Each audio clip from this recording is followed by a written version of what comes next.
Hi everyone, Lauren here from West Beach Yoga and Nutrition. Today I will be talking about my top 5 healthy habits for living a balanced, healthy lifestyle. This was hard for me to narrow down to 5 because I think there's a lot of healthy habits that a person can have, but these are my top 5. So we'll start with the first one, meal planning and prep. So this one is at the top of the list for a reason.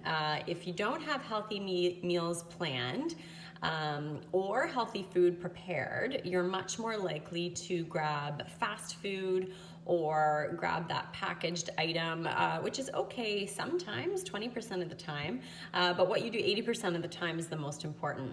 So when it comes to meal planning, the trick is to look ahead in your calendar and pick nights of the week that you think are gonna be really busy. And on those nights, that's when you wanna do an easier meal. Something familiar, and then perhaps there's a night where you have a bit more time or it's the weekend, and on that night is your night to try a new recipe or do something a little more complicated. Also, it's really important to choose a meal prep day. So for me, that's typically on Sundays after I pick up my groceries, and you can chop veggies, you can bake a batch of healthy muffins, roast vegetables, or make a homemade dressing for your lunches for the week. So just having all those healthy foods prepared and at the ready is gonna arm you with what you need to eat healthy all week. So that was number 1. Number 2 is lemon water. So right when you wake up on an empty stomach, have a nice big glass of lemon water. So 2 or 3 slices of organic lemon, and your water should be cloudy. And just have it in the morning. I usually have mine while I'm exercising, so I sort of kill 2 birds with 1 stone. But what that does is lemon water is really important for healthy digestion. So it sort of kickstarts your body into thinking it's eating something, but you're not eating anything. So it acts as a bit of a detoxifier for your blood. It reduces bloating and gas, and it can increase nutrient absorption of your food. It also creates an alkaline versus acid, believe it or not, environment in your body, which is really ideal and can help prevent illness, which is more important than ever at this time. So that was number 2. Number 3, portion sizes. So this is a really important factor when it comes to weight loss, but also when it comes to just healthy digestion. Again, cutting out that bloating and gas. If you're eating too much food all the time, you're not gonna feel great, you're gonna feel sluggish. So instead of, pulling out your weigh scale or looking at a chart of, how many portions of this you should be eating, because who has time for that? Instead, I want you to think about a healthy plate. So actually, I'm gonna pull out something my son did the other day because this is a good little diagram. So divide your plate into half. So half should be, typically it should be half vegetables. So that can be raw vegetables, it can be a salad, steamed or roasted vegetables. A quarter of it should be protein, or you can look at your palm and do a palm size of protein. I was really proud of him that he chose fish. We try to have fish once a week, so something's soaking in there. And then the other quarter of your plate can be healthy carbs, or a fist size.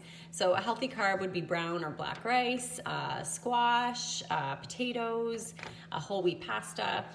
So just to look quickly at your plate before you eat and visualize and say, okay, do I have the proper portions of things? And this is just a little bit of a side note.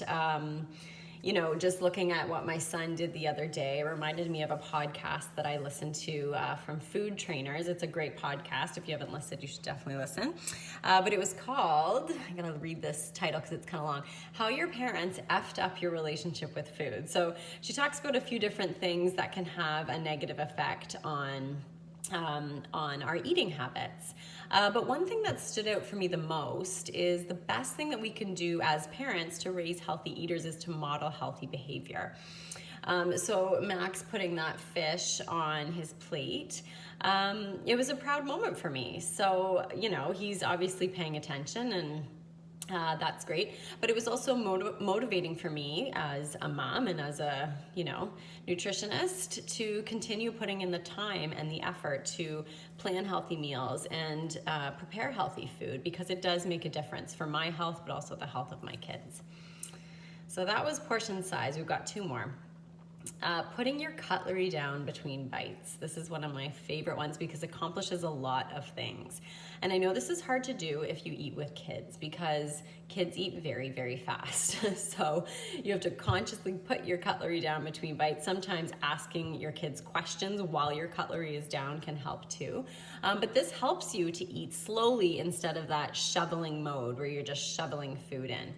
And I like this habit because it pairs well with your smaller portion or proper portion or healthy plate habit.